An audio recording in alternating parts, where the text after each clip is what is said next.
March 30th to me was a very sad day. It was the day when our beloved childhood RPG, Club Penguin, shut down its servers for good. Although Disney has closed the door on its masterpiece of a game, one thing they can never take away from us is our beloved DS titles. Yes, in case you didn't know, Club Penguin actually had 2 DS titles, but the one we are going to be talking about today is the good stuff, the OG stuff, the one that started it all, Club Penguin Elite Penguin Force.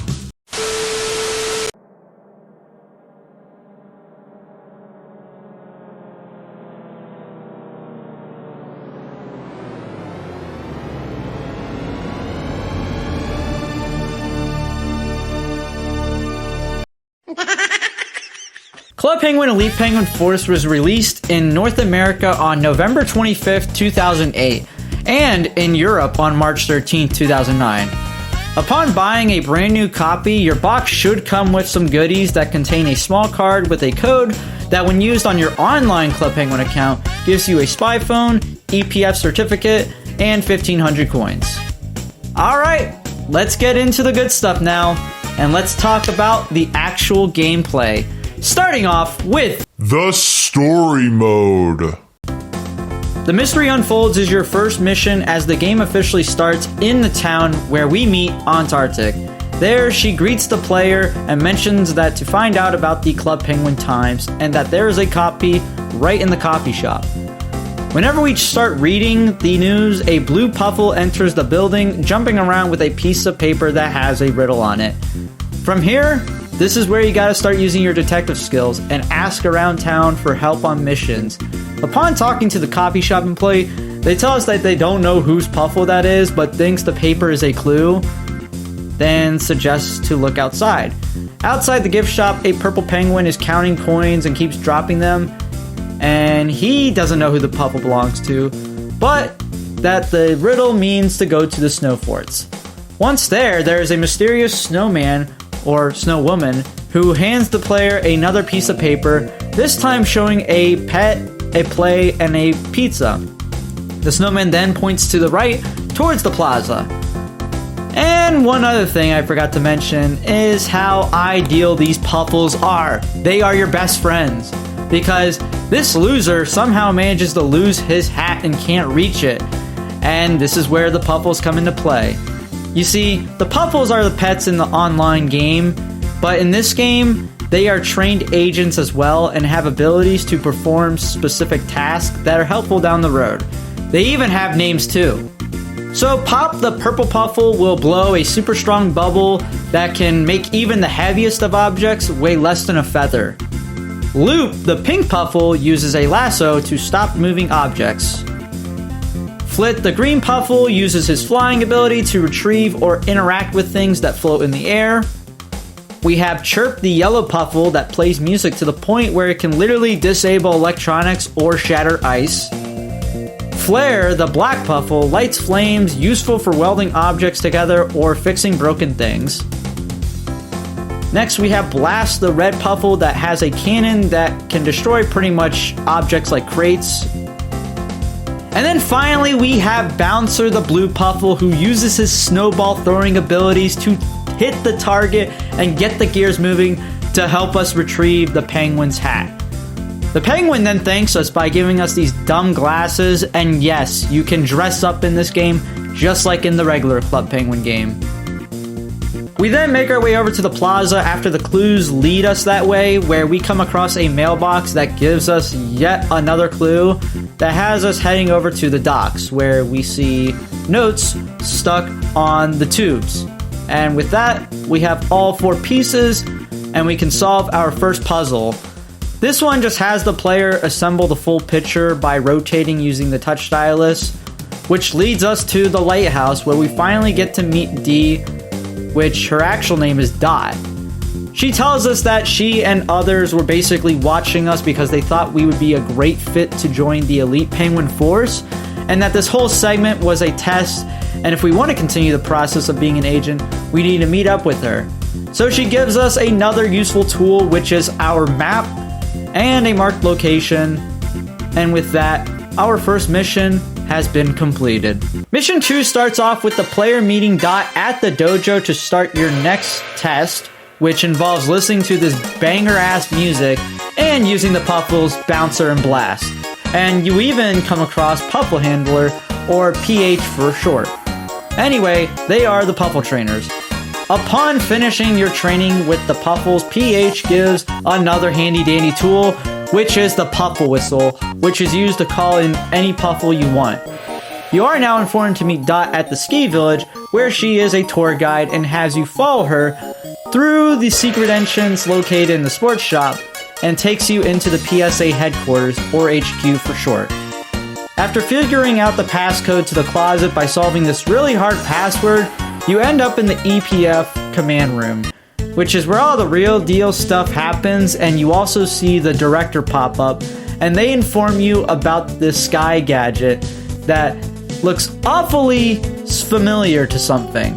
But this is also another useful tool to use down the stretch in the game. You are given tools like a spy phone, which allows you to receive calls from other agents, or you can even use it to warp back to the HQ quicker. You later in the mission get a scanner from the box that Blast knocks down, and this allows you to decode this weird text you'll see all over the island, and you're supposed to use it to solve this code, but you really don't need to, as if it's 4 letters, it's blue. If it's 3 letters, it's red. I mean, come on, Club Penguin, you couldn't even fool 5-year-old Brody here. Upon that, you have completed training, and you are about to start investigating. Our third mission has you on your first assignment, which is surveillance over at the ski hill, as someone has been doing some reckless snowboarding on the test track, and that we are switching spots with Rookie, who is another EPF agent. However, we come to realize that Rookie used a really bad snowboard and needs to be rescued now. So to do this, we gotta get a good snowboard. And of course, they are out at the sports shop. So our alternative is to help out a sick penguin for the red team and use their snowboard to take down the blue team as we do our first mandatory minigame, snowboarding. And upon kicking the blue team's ass and winning over the trophy, the red team just lets us have their board. So that was easy. I'd still just wait a few days later until they got more back in stock, but that's just me though. We then do another playthrough of snowboarding and reach the wilderness where Rookie just leaves a fire by itself. Smokey ought to beat his ass, honestly. Eventually, we make our way to the river where we see this little dumbass Rookie somehow on the other side of the river and needs help. So, we let Dot know, and she alerts another EPF agent who is known as Jetpack Guy, who helps rescue us from the wilderness. The mission comes to an end, but the director gives us a pair of shades and a promotion to high-level clearance. We even get a badge for it, which is so cool. Our next mission, looking for clues, we find out that Gary the Gadget Guy is missing, and because he invents all the cool stuff for the EPF, we actually gotta go almost die just to save this guy. So we sneak into his gadget room and we get a useful Mechano Dustner, which we use at the ski hill to clear up some snow. And we come across some keys to his office. But it's a little bit crooked, but should still work, right? Well, we broke it right in front of Dot. Not a good impression, but she understands it was already messed up. And this mission comes to an end. I know it's one of the shorter ones in the game, but yeah, that's the 4th mission. Next mission literally picks up right where we left off as PH introduces us to one of the new Puffles by the name of Flare, and he is supposed to use his welding abilities to fix our key. However, he is kind of in a piss poor mood, so we basically got to go around town and get his buddies to sign a card for him, and then he feels like fixing the key. And we finally make our way to Gary's personal room, and we later discover that his research gives us a simple conclusion that he went out to the mines, which is where our next mission takes place, in the mines, in the mission Do-It-Yourself Karting, where we actually build our own minecart with the help of Flare, because someone decided to use the other ones and get lost. But we get to play one of my favorite games in Club Penguin history, kart surfing. And yes, this is also from the PC game, where we get to do a ton of tricks and make our way further in the mine shack and see a talking minecart. It's actually just Goofy Gary and he can't lift up the minecart, so we gotta use some balloons and rope to finally meet the man, the myth, the legend. Of course, he lost a portion of his memory due to crashing his minecart, so we help him take him back to safety, but not before we see a shadow before the end of the mission. Kind of suspicious. Nonetheless, we rescue Gary and we get promoted again to super high level clearance. With Gary now saved, Mission 7 has us start out by waking up PH, who was stuck in a bubble, but who cares? We got training to do. So first thing we do is we gotta score on this loser in hockey so we can get to use Loop, the pink Puffle, and we use her to stop a jetpack, and that was our training with her. But now we gotta go find the purple Puffle, who is in the nightclub, and the only way to get in is to look extremely snazzy, so I went out and got some of the fancy good stuff. And now we finally get to meet Pop and play another mandatory minigame, which is Dance Challenge, which is also in the PC version of the game, but doesn't change me from smoking the competition. However, chaos starts to ramp up as upon finishing the dance challenge, a loud crash noise is randomly heard coming from the floor below us. This actually scared the shit out of everyone, including 5-year-old me. So we come to realize that the boiler in the boiler room has been stolen and the shelf got knocked over, blocking the door. So we use Pop to use his bubble ability so we can get out and eventually meet up with Dot, who is in the mines and claims that she wasn't searching for the boiler, which leads to believe that multiple things on the island are getting stolen at once. The ending of the mission has the director informing us that the Aqua Grabber parts has been stolen, but informs us to meet with Jetpack Guy for more training. And Mission 8, Flying High Pitched, we immediately fly our way into another mandatory minigame, Jetpack Adventure, which is also in the main game, and we also get to start training with Flit and Chirp. At the tallest mountain in Club Penguin, we grab some rings, break some ice, and now it's time for the final test, which consists of utilizing all of the Puffle's abilities at once, and upon finishing, we receive your Puffle Training Certificate, which is how this mission comes to an end. Mission 9 is where things start to get real, as a recovered Gary works with us to help build his newest project, the Snow Trekker. He tells us that he needs a hot chocolate machine to finish things up, which then leads us to a silly puzzle that's really hard, but it's worth it because we get a new mandatory minigame that's not in the PC version actually, and it's called Snow Trekker. After testing it out, we find our way in the wilderness again and come across the snowboard warning signs piled up and an empty oil can. Upon trying to leave the cave, we are once again greeted by the mysterious shadow, which this time they go out of their way to lock us in the cave with a giant boulder and barricades. But what they didn't realize is that we have these trained Puffles that blow bubbles and break barricades almost instantly. And when we exit the cave, we notice that someone moved the Snow Trekker and that there was hot chocolate all over it. But it's still good enough to ride back over to the mines, where of course something is stolen, but it's okay, it's only this man's shovel, so it's not a big loss. But we do clear up some snow and find a mysterious gadget, which when returned to Gary, tells us the story about 3 robots he built to help with more advanced projects. But they, of course, were too smart and Gary couldn't turn them off, so he had to make a robo-locator to track them, and this led to his minecart crash. And the mission wraps up with us telling the director about how we assume the 3 robots Gary built are the ones stealing and causing all the trouble around town. The player and Gary speculate that the reason the robots are doing this is to make their own challenges up, and Gary promises that he will find a way to put an end to this. Mission 9 is over, and we get yet another promotion to super duper high level clearance. Now in double digits in the mission column, we get to do one of the more fun missions in the game, where we meet up with different field agents and help investigate the events that happened at their location. You can do these in any order, by the way, but in my playthrough, I started with the jetpack guy at the fishing pond, where he says one of the robots stole a telescope but dropped something in the pond. And so it's time to fish as we play the fishing game mode, but this time it's with squids instead of fish.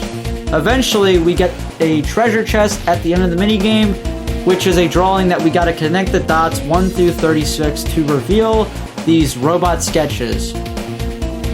We then head over to the nightclub to meet up with Dot, and we see a giant hole in the wall and that the robots stole a pair of shoes, but who cares? We get to do another connect the dots, this time from 1 to 24. And afterwards, Dot tells us how she hates how the robots are disturbing the peace of Club Penguin. But now, we finish things off by meeting Rookie in the plaza where he's trying to build a new ticket booth, which, if you couldn't tell, is stolen. Luckily, Flair comes in and does his job in about 5 seconds. And after this, we gotta connect the dots from 1 to 17 to make a picture of a robot body. With all 3 of the sites investigated and heading back to Gary to show the notes to him, and good news, Gary made a device that is able to disable the robots, which completes our Sky gadget and the mission. It's now time to start fighting the bosses as the crew blocks off the gift shop to trap the Wheelbot in the gift shop in a mission 11. We meet our first robot as he is humping the vault in the gift shop. Not sure why he's doing that. So we use our handy dandy bouncer to throw some snowballs to mess up its vision. So the robot tries to abort mission and proceeds to just casually go through the door, not even opening it. Like, bro, there's literally a handle on the door to use. We end up locating the Wheelbot outside who has stolen a computer, but we don't serve criminals, so we blind him again with Bouncer, and then we use Flair's welding ability to weld the robot's joints, which makes it stop moving, so the robot collapses.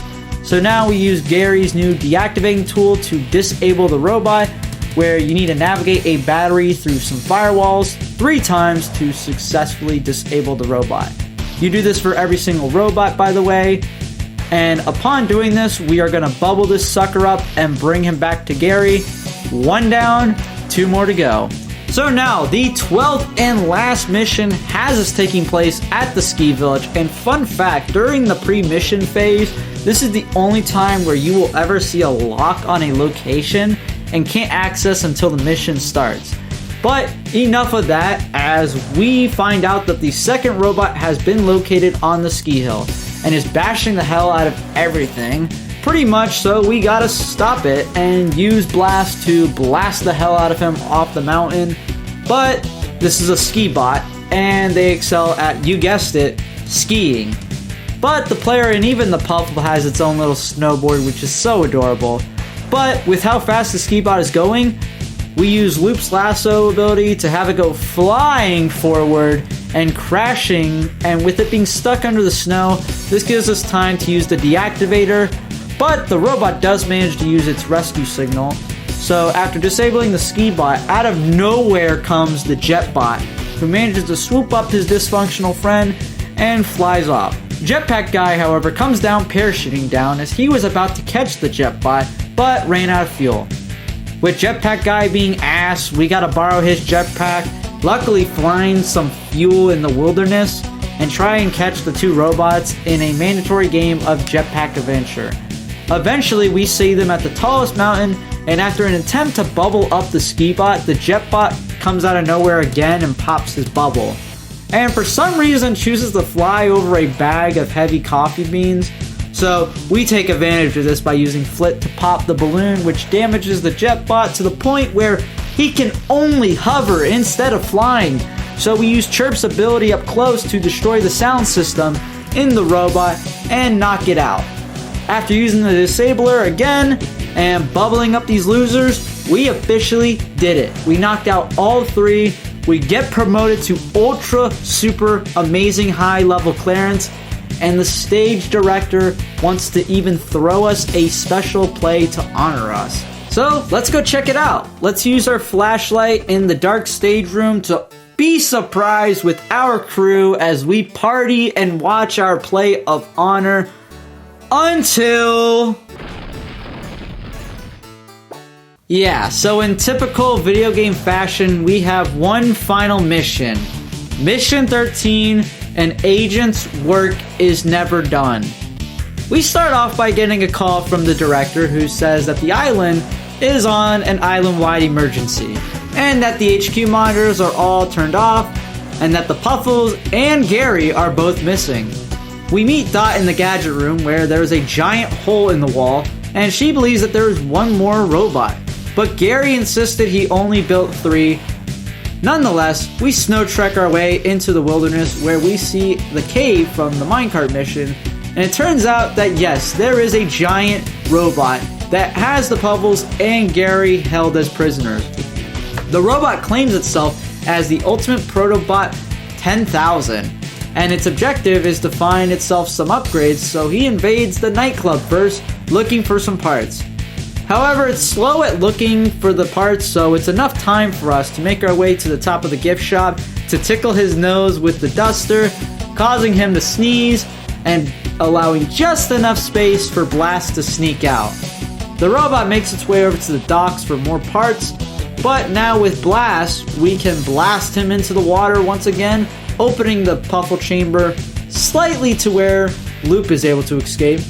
The robot then flies over to the ski village where it attempts to dry off by spinning in circles, and Rookie smartly soaks the robot with a rubber duck, giving us time to use Loop's lasso to make it loose. Balance, and once again allowing Flare to get free, but he doesn't feel good. But we do not care. We got a mission to do. So we follow it over to the lighthouse where we have Flare weld the wheels on the minecart so the robot can no longer move on the ground. But that boiler stolen from earlier in the game is used to help the robot fly. But it's okay because Flit was able to escape upon the sequence. And at the top of the lighthouse, Flit is able to pop a balloon with an anvil over the robot's head, freeing Bouncer. And now it's time for some flying and another mandatory jetpack adventure, which takes us to the showdown at the tallest mountain in Club Penguin. However, the robot doesn't know that we made it up there, so we surprise attack him with a snowball for Bouncer that's directed at the boiler, which puts out the flames, causing the robot to crash into the snow and setting Chirp free. Chirp then shatters all the glass, releasing Pop. We then use Pop to bubble Gary to safety, and with that, it's time to deactivate this monster. After maneuvering a few batteries and whatnot, we have officially done it. And with that, the director thanks us and says how lucky we are to have us on the team, and how Club Penguin is slowly rebuilding the town back to normal and putting everything back to normal. And we also get promoted to unbelievably over-the-top high-level clearance. The mission ends and the real credits play, finishing up the main story once and for all. And yes, I say main story because either after beating the game or before starting up your missions, there are these exclamation marks on the map, which include some side missions to do, which are typically pretty quick and fun. Like one of them, we are literally a pizza delivery guy, and then we even do it again too. You even get to help out this dumbass find his wrench that's under a cushion in the coffee shop. And my personal favorite is we straight up just do this guy's job just because why not? I'm not really going to go too much in depth on these because, no one really cares and it doesn't really affect the story one bit. One thing I should note is that this game also has seasons where you can play in a certain time of year. You will have a themed map and some extra missions, which include the Spring Scavenger Hunt, which is from April 1st to the 7th. I literally just missed it, but I wanted to upload this on 3:30 anyway, so there is also a Coconut Harvest, which ranges from June 20th to June 30th, and an event called Just Fall, which is from October 25th to Halloween. And finally, Santa's Little Helper, which ranges from December 14th to Christmas Day. The only one I actually ever managed to play in my lifetime was the Christmas one, and I remember it was a lot of fun. and you also get ice skates as a reward for doing the mission. So, now with the mission mode officially out of the way, let's talk about the mini games. We have 6 minigames in total. 4 of them are actually from the PC version of the game, and 2 are exclusive to this game only. And you will have to play these games at least once throughout the story mode, mandatory, as you may have noticed through the story mode part of the video. But I'm just going to go through how these games are played since I didn't really cover in the story mode section. Now, we can go sledding in Club Penguin, but we never got to go snowboarding. That is until we got the snowboarding minigame, where all you do is just draw the arrow in the direction it tells you, and you try to get as much points as you can. Simple as that. The second new game is the Snow Trekker game, which was critical in the story.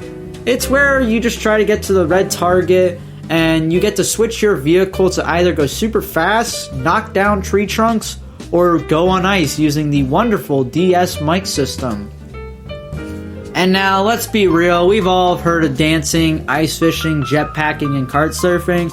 We all know how to play these by now. They're goddamn kids games, but dancing is literally a Simon Says game where you actually have to play with your DS on the side, which is really stupid, but luckily emulators make it a little bit more manageable. Ice fishing is literally a staple to Club Penguin, as you just fish for fish.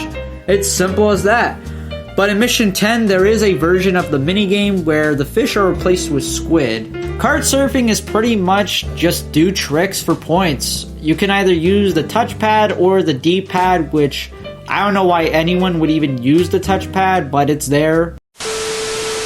There is more stuff you can do in this game. There is a multiplayer, but come on, the Wii and DS servers have been shut down for over a decade now, and I don't know if Wiimify supports this game.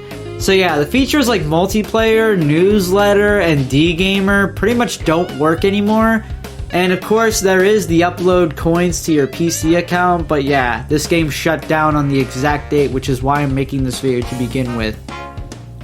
All in all, this game is really solid, for not just the Club Penguin fanbase, but also newcomers who've made an account because of this game. It will always hold a special place in my heart, and I will always come back to play this game for sure. Anyways guys, that is going to wrap up my first review on the channel. Please, if you have made it this far, please leave comments and suggestions on your thoughts on how I did on the review. If you enjoyed it, please leave a like. And if you're new, that subscribe button is there if you want to see more juicy content. And as always, RIP Club Penguin, you're not forgotten. Live on.